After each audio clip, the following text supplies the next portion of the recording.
अस्सलाम वालेकुम, अल्लाहुम्मा सल्ली अला मुहम्मद व आले मोहम्मद। दोस्तों, मैंने आज बात करनी है यूरोप में। यूरोप के कौन से कंट्रीज़ हैं जो ईयू में है, शेंगन में है, या यूरोपीय यूनियन में है। ये एक बहुत ज़्यादा इम्पोर्टेंट समझने वाली चीज़ है। अक्सर लोगों को नहीं पता और वो कहते हैं हमने यूरोप जाना है, लेकिन उनको पता ही नहीं होता शेंगन जाना है, यूरोप जाना है, ईयू के कंट्रीज़ कौन से हैं। इन सारे टॉपिक्स पे आज बात करूँगा। और कुछ ऐसी भी चीज़ें हैं जिन लोगों को पता भी है शेंगन कंट्रीज़ का, लेकिन उनको ये नहीं पता कि शेंगन में कुछ ऐसे कंट्री भी हैं जो कि ईयू का पार्ट नहीं है और ईयू के जो कंट्रीज़ हैं वो शेंगन में नहीं है। इस तरह भी है सिस्टम। तो दोस्तों, सबसे पहले मैं बात करता हूँ शेंगन। शेंगन क्या है?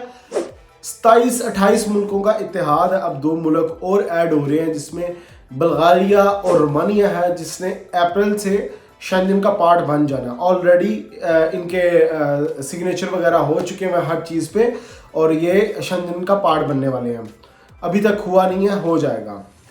अभी यूरोपीय यूनियन का पार्ट है। अच्छा, शेंगन में अब ये कंट्रीज शेंगन का वीज़ा हो तो आप इन तमाम कंट्रीज में कहीं भी विदाउट वीज़ा ट्रैवल कर सकते हो। किसी एक कंट्री का भी वीज़ा आ जाए, ये मोस्टली हर बंदे को पता है। अच्छा, अब एक और चीज़ होती है, जो शेंगन वीज़ा स्टिकर होता है वो सबका सेम होता है। सिर्फ एक चीज़ का फ़र्क आता है कि जिस कंट्री में आप वीज़ा अप्लाई कर रहे हो उसके ऊपर नाम लिखा रहता है उस कंट्री का। लाइक आपने स्पेन में वीज़ा अप्लाई किया, स्टिकर शेंगन एक ही है, सिर्फ स्पेन ऊपर लिखा जाएगा। आपने जर्मनी में वीज़ा अप्लाई किया, सिर्फ जर्मनी लिखा जाएगा, बाकी स्टिकर सेम रहेगा ब्लू कलर का।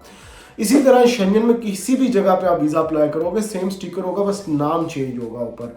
और मोस्टली जो है ये डेटेड वीज़ा देते हैं, जो आपने डेट्स बोली होती है इन डेट्स का वीज़ा दे देते हैं। अब कुछ कंट्रीज यूरोप में ऐसे भी हैं जो कि शेंगन में है लेकिन वो ईयू में नहीं है। ईयू और शेंगन इन दोनों में फ़र्क है।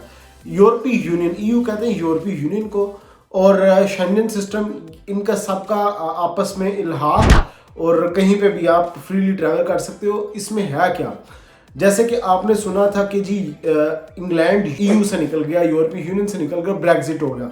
अक्सर लोगों ने बात सुनी होगी। क्या जब इंग्लैंड यूके शेंगन का पार्ट था तो इसका वीज़ा स्टिकर क्या वो सेम टू सेम शेंगन वाला था? तब भी नहीं था सेम टू सेम, तब भी चेंज था। यूके का स्टिकर वीज़ा तब भी चेंज था, लेकिन वो शेंगन का पार्ट नहीं था, ईयू का पार्ट था। और ईयू के पार्ट के अंदर वो यानी कि इनकी आपस की बिजनेस के अंदर कुछ इस तरह की चीज़ें आ जाती है कि वो एक दूसरे की मुशावरत के साथ चलना पड़ता है। इस तरीके से आ जाता है।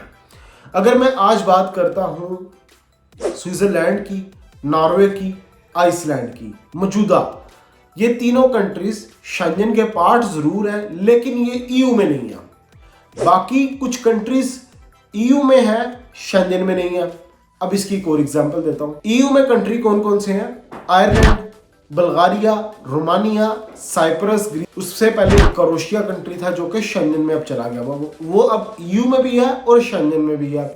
अब ये जो कंट्रीज हैं दोस्तों, ये ईयू में है, शेंगन में नहीं है। अच्छा, अब इनके वीज़ा स्टिकर की बात की जाए तो इनका वीज़ा स्टिकर भी सेम टू सेम शेंगन की तरह ही है, लेकिन फ़र्क क्या है, इसके ऊपर शेंगन स्टेट नहीं लिखा हुआ, इसके ऊपर सिर्फ रोमानिया, बुल्गारिया, साइप्रस या आयरलैंड लिखा गया।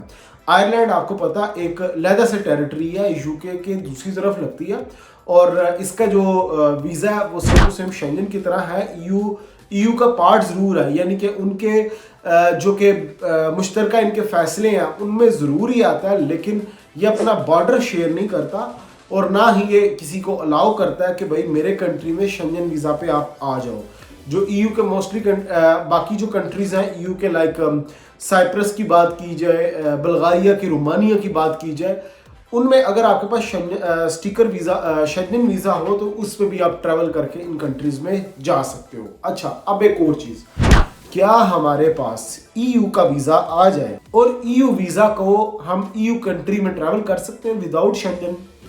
तो मैं एक चीज़ क्लियर कर दूं, आयरलैंड को अगर साइड पे कर दिया जाए, 3 कंट्रीज जो इस टाइम मौजूदा ईयू में है, शेंगन में नहीं है, बल्गारिया, रोमानिया और साइप्रस। अगर इनके मल्टीपल वीज़े आपके पास हों देन आप एलिजिबल होते हो, अलाउ हो जाता है कि आप साइप्रस जा सकते हो या दूसरे ईयू के ममालिक में ट्रैवल कर सकते हो। अब ये तो हमें क्लियर होगी सारी चीज़। अब जो मेन चीज़ आती है यूरोप, बाकी किधर यूरोप गया? यूरोप के और भी बहुत सारे कंट्रीज हैं लेकिन वो ना ईयू का पार्ट है ना वो शेंगन का पार्ट है, वो एक अलहदा से ही उनका स्टेट्स बनती हैं, जैसे कि बल्कान स्टेट्स आ गई। बल्कान स्टेट्स जिसमें अल्बानिया आ जाता है, उसके बाद मोंटीनेग्रो आ जाता है, उसके बाद बल्गारिया। ये कंट्रीज जो हैं ये बल्कान स्टेट्स में कंसीडर किए जाते हैं। और इसी तरह यूगोस्लावियन आ जाते हैं, लाइक बोस्निया, सर्बिया, ये कंट्रीज। अब मैं इन सब पे मुश्तरका ये चले कहलाता से टॉपिक है, बल्कान स्टेट कौन सी है, यूगोस्लावियन स्टेट्स कौन सी है, रशियन स्टेट्स कौन सी हैं, उनको भी छोड़ देते हैं। अभी सिर्फ हम बात करते हैं बाकी यूरोप की, जो कि पार्ट नहीं है शेंजन EU वगैरह के। देखें इसमें अब आएगा कोसोवो, सर्बिया, बोस्निया, अल्बानिया, मोंटीनेग्रो, और उसके अलावा यूक्रेन है, बेलारूस है, फिर उसके बाद मोल्दोवा है। ये वो कंट्रीज हैं। एक और कंट्री है नॉर्थ मैसेडोनिया। ये वो कंट्रीज हैं जो कि यूरोप में मौजूद हैं, लेकिन वो किसी भी फैसले में शामिल नहीं, ना वो EU में ना वो शेंजन में। किसी भी कंट्री ने शेंजन में जब जाना होता है उससे पहले वो EU का पार्ट उसका बनना जरूरी हो जाता है मेजोरिटी केसेस में। जैसे कि साइप्रस बना, बुल्गारिया, रोमानिया, क्रोएशिया थे। जब भी शेंजन की बारी आएगी कि किसी कंट्री को शेंजन में उन्होंने लेना है, तो वो EU के जो कंट्रीज जिन्होंने मुंतखब किए हुए थे उन्हीं में से ही फैसले होने थे। तो सबसे पहले क्रोएशिया गया था, फिर रोमानिया, बुल्गारिया गए। अब एक कंट्री पीछे रह जाएगा, साइप्रस, वो भी इन फ्यूचर में भी चला जाए। अच्छा, अब इन फ्यूचर अगर कोई कंट्री EU में जाएगा तो वो कौन सा कंट्री सबसे पहले होगा? देखें दोस्तों, सबसे स्ट्रॉन्ग जो कंट्री है वो है मोंटीनेग्रो, जिसके बड़े अच्छे चांस है कि वो चला जाए। अच्छा, अब एक और चीज़ आती है सर्बिया। सर्बिया तो बहुत स्ट्रॉन्ग कंट्री है जी। इसका मैसेडोनिया, सर्बिया वगैरह बहुत स्ट्रॉन्ग कंट्रीज हैं।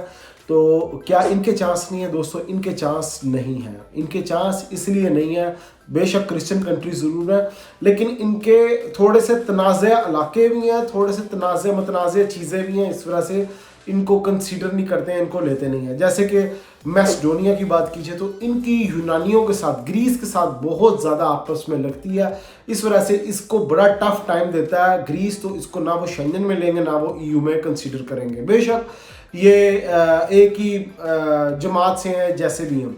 और जहाँ तक सर्बिया की बात कीजिए, सर्बिया और कोसोवो का आपस में बहुत ज़्यादा टेंशन मसले हैं, और बोस्निया के साथ, बोस्निया हरगज़ोविना, इनका भी आपस में इशू चलता है, तो इस वजह से भी नहीं आएंगे। और मोल्दोवा वो आ जाते हैं, यूक्रेन, मोल्दोवा ये है जी रशियन स्टेट्स, इनका भी इश्यूज चल रहे हैं।